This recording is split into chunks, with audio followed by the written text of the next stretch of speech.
Alright, free to play gang, back with some mid-game content. So today we are going to take a look at floor 25 and we are going to see how in particular we can beat this stage, because this stage can get a little bit annoying. So the temporal disturbance over here is going to be time stop, which increases ability cooldowns by 1. So basically if your cooldown is like 2 turns, it is now 3 turns. So that sucks, and a lot of espers lose a lot of value over here, so you need to make sure that you're picking the right ones. And of course, some ways that you can handle this is obviously to use Ocean Waves. I think Ocean Waves is going to be very strong in this stage. So the thing is, Ocean Waves gives you 35% chance to reduce all of your skill cooldowns by 1 turn. So if you give yourself a ton of speed, that's going to help you a lot. Cause honestly, Ocean Waves and speed stack together multiplicatively. So in simple terms, what this means is the more speed you have, the more efficient your Ocean Waves is gonna be. But don't confuse efficiency with proc rate, okay? They are two different things. It's just simply the more turns you get, the more chances you have to proc Ocean Waves.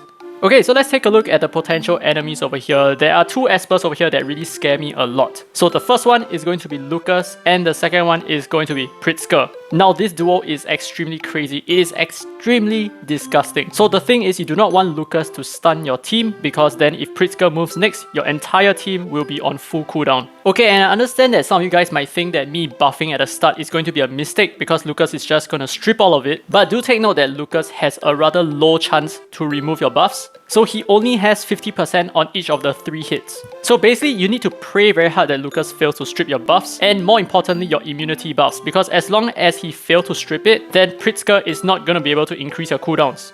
But there is also one more confounding factor, which is going to be the enemy's tricky. So simply put, you do not want to be debuffed at all, because the only way to get out debuffs is to either wait it out, which is a terrible idea, or to cleanse it. But the thing is, they have a tricky, so cleansing debuffs is not a good idea as well. So ideally, the best thing is to just avoid getting debuffed at all. So how do you prevent yourself from being debuffed when immunity doesn't really work here against 2 strippers?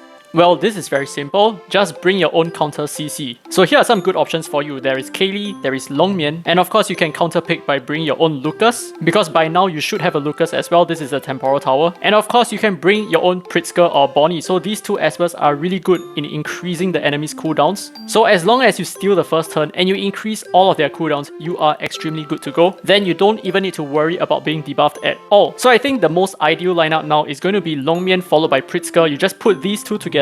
So turn 1, Longmian freezes everyone, and then turn 2, because you use PRITZKER to, like, let's say AoE stun again, and because there were already enemies who were frozen, therefore PRITZKER's passive comes into play and increases a whole ton of the enemy's cooldowns.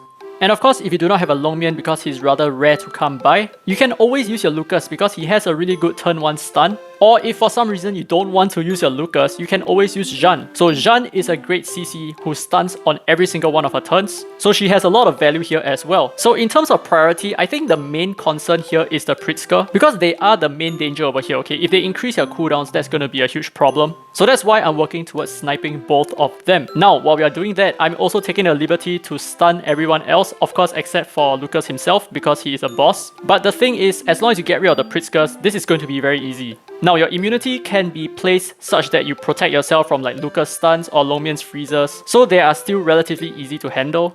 And just simply taking out the PRITZKER is a piece of cake because of his typing. So because he is an Inferno type, it is very easy for you to counter him using like espers such as Sander or even Liling. Liling can do a lot of single target damage. And of course, like if you are really down on your luck, you can always use characters such as Drew or Chloe. So there are a lot of very good DPS espers that can counter an Inferno type. And of course, due to the general typing of the enemy espers over here, it is extremely important to bring an Inferno type, because then you have type coverage and you can basically nuke every single one of them. So that's not going to be so much of a problem.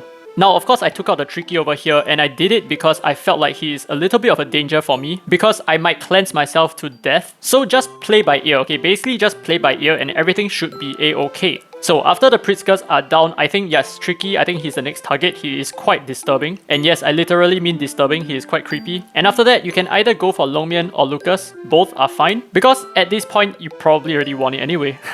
So that's basically it for this run. Do let me know down in the comments below if you have any other questions or worries about this stage. And let me know what worked for you and what did not work for you. Any of my advice that actually mattered. So in my opinion, this stage is actually not as tough as it seems. And I think it is slightly harder than stage 20, but it is still easier than 15 in my opinion. Just make sure that you're controlling them all the time, and that is generally a very good approach to the temporal tower. So stay tuned if you want to see the relics on my Espers, but anyway, this would be the end of the video. If you found it helpful, don't forget to leave a thumbs up, it really helps the channel, and subscribe for more Dislyte content. And as always, this has been Daddy Free to Play, and I will see you in the next video.